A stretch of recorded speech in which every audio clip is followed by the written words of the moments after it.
Joining us now, live from Nashville, is House Speaker Mike Johnson, alongside Tennessee congressional GOP candidate Matt Van Epps. Gentlemen, thanks so much for being with us here today. Speaker, I'd love to start with you. What do you think about this pause of the Afghan visas? And is it something that should only really be the beginning? There are increasing calls of revisiting immigration, revisiting this concept of assimilation, what we can absorb, and whether or not we need something like what happened in 1924. Will, I agree 100%. These are serious times. They require serious policy to address these real issues. The president and the vice president, by the way, JD was right way back then. They need to re-examine those who have been allowed in. The Biden administration completely bungled this in every way. They opened the border wide, as we know. As many as 20 million illegal aliens came across the border in those 4 years.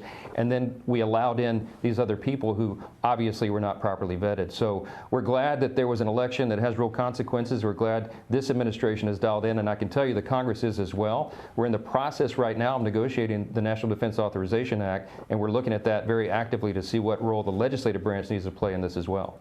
Yeah, we hope there is a role for the legislative branch. It's necessary because these stories are all too often, whether or not it's Somalis in Minneapolis or it's these Afghan nationals or this the mass illegal immigration across this country. This is more than a country can bear, quite honestly, culturally, for cohesion. Yeah. Congressman, you served in Iraq and Afghanistan. You have some firsthand experience with this.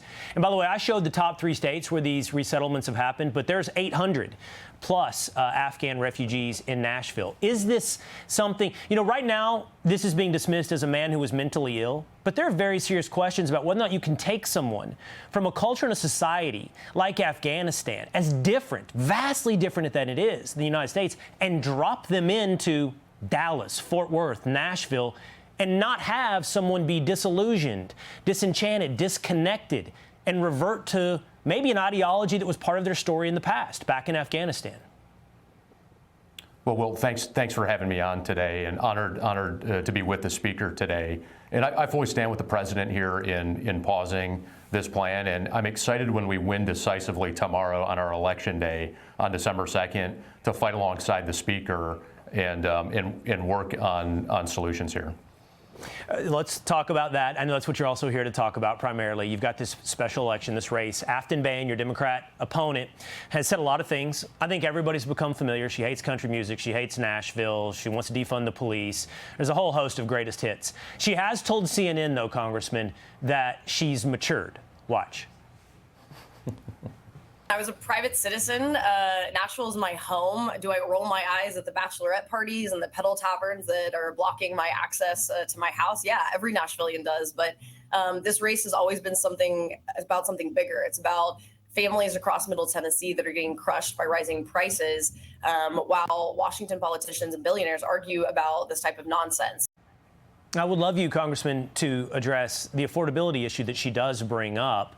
But also, I don't know the difference between a private citizen and serving in Congress. Do you have 2 sets of views, one in one role and one in another? Well, my opponent is as far left as you can get. She has been endorsed by the Democratic Socialists of America. She wants higher and new taxes to fund her socialist ideology. She doesn't stand with police. She wants to defund the police. She wants to abolish prisons. She supports transgender surgery for minors without parental consent. I mean, you just go down the list of the extreme viewpoints here, and they are not viewpoints that are consistent with Tennessee or with America. And that's where this is a very clear distinction. I'm a West Point grad, as you mentioned. I served in Iraq and Afghanistan as a helicopter pilot, was a small business leader here in Nashville, and served in Tennessee state government as a leader, still serving in the National Guard. Real world boots on the ground leadership experience that we're going to take forward to fight on behalf of America first. Then I'd love to ask both of you this, but I'll start with the speaker. Why is it so close? With someone like Afghan Bain in the viewpoints that she has expressed, there are a lot of polls out there, Emerson just being one of them, that show this thing is within 2 to 3 points between you, Congressman, and Afghan Bain. That's hard to wrap our minds around, Mr. Speaker. Yeah, a special election is a strange animal in politics. They're often way off. It's not a bellwether for anything. But this is a deep red district, and Matt should win. But the problem is when you have a deep red district, a lot of the people take for granted that the Republican or the conservative is going to win. And so this is in the middle of a holiday. A lot of people aren't even really aware this is on the ballot. So we're here. President Trump called into our rally this morning. He'll be doing a tele-rally with Matt and I this evening to raise awareness, to get out the vote, to make sure that the people in Tennessee, in Nashville, and the 14 surrounding counties understand they better get out and vote. This is a radical leftist on the ballot. We cannot allow this to happen in Tennessee. We should win, but we need to run the score up. But Congressman, she is running a similar message. Set aside all the things that we have just discussed about defund the police and her feelings about country music, but she has run on a similar message to Zohran Mamdani. Now, I would like to think New York City and Nashville aren't the same, but we do have to consider the power of this affordability message and what it means for incumbents and what it means for someone who's preaching it, like Afton Bain. Well, we think affordability, we have the right answers to affordability, to work on health care, on housing, on energy. You know, Tennessee has led in nuclear for a very long time now. The first small modular reactor will be at the Clinch River site in East Tennessee.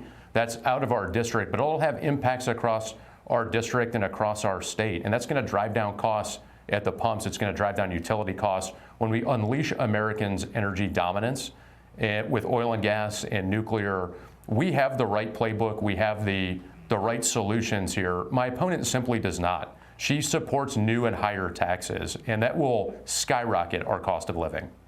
Yeah, I mean, I think she's self-described as, you know, I don't know, the South's AOC. Just for the record, Congressman, do you like country music? I love country music, love Nashville. I met my wife on Broadway. We're raising our family in Nashville, and absolutely love it. Okay, that ought to be a feather in your cap. I don't know why it's so close. You shouldn't need that feather, but that ought to be a feather in your cap. All right, Matt Van Epps, Congressman, and Speaker Mike Johnson. Thanks for your time today, fellas. Thanks, Will. Thanks, Will. All right. Hey, Sean Hannity here. Hey, click here to subscribe to Fox News YouTube page and catch our hottest interviews and most compelling analysis. You will not get it anywhere else.